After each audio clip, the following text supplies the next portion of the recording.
ओडिशा सरकारଙ୍କର पर्यटन विभाग आनुकूल्य वरिष्ठ नागरिक तीर्थयात्रा योजना 2024 परिप्रेक्षी में पर्यायक्रमे बालेश्वर भद्रक मयूरभंज केन्दुझर और जाजपुर जिला को मिसाई 5टी जिलार वरिष्ठ नागरिक तीर्थयात्री बालेश्वर पद्मावती पार्क ठारे पहुंची। जिलापाल सूर्यवंशी मयूर विकास तत्वावधान में वरिष्ठ नागरिक तीर्थयात्री पंजीकरण और स्वास्थ्य परीक्षा करा जाई सेमानकु भव्य स्वागत संबर्धना करा जायतिला। एही परिप्रेक्षी में जिलापाल सम्मेलन कक्ष ठारे जिलापाल तत्वावधान में एक सांबादिक सम्मेलन अनुष्ठित हो जाइछि।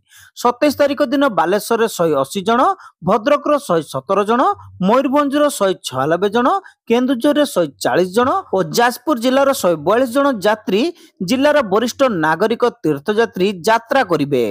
वरिष्ठ नागरिकों पंजीकरण और स्वास्थ्य परीक्षा निमंते जिलार विभिन्न विभागर अधिकारी को नियोजित करा जायछि। 27 तारिख दिन सकाळ 11:30 समय बालेश्वर रेल स्टेशन ठारू तीर्थयात्री माने शिरडी नासिक अभिमुखे यात्रा करिवे। एही योजन 775 जन वरिष्ठ तीर्थयात्री सहित सम्मिलित जिलागुड़िकर 25 जन एस्कॉर्ट अधिकारी रेल विभाग जोगाई देउतबा स्वतंत्र रेल जोगे यात्रा करिवे। सरकारी भावे सेमानकर रहणी खाद्य पानीय आदिर व्यवस्था सह आमद प्रमोद निमंते भजन संध्यार आयोजन करा जायछि।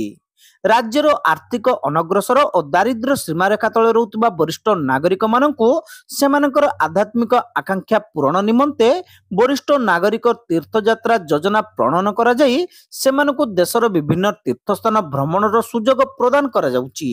एही योजना रे 60 रु 75 वर्ष वयस्क नागरिक माननकु जाति धर्म वर्ण निर्विशेष रे चयन करा जाउछि। तीर्थयात्रा जीवा आसवा रहणी सह समस्त प्रकार व्यवस्था करा जायछि बोली सूचना दैछन्ति बालेश्वर जिलापाल सूर्यवंशी मयूर विकास।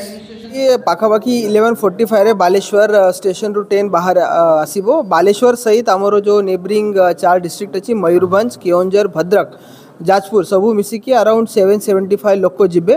ता संगे हमरो पाखापाखि 25 एस्कॉर्ट ऑफिसर रहिबे। पाची डिस्ट्रिक्ट रो गोटे डिस्ट्रिक्ट नोडल ऑफिसर भी रहिबे। आज समस्त को पद्मावती पार्क रे समस्त आसीबे। रात्रि सेठी तांको रहिबा खाइबा पीवा व्यवस्था हेछि और समस्त को काली आमे मॉर्निंग रे बालेश्वर स्टेशन को रिसीव करिवु। तापरे आईआरसीटीसी संगे भी हमर टाइप हेछि।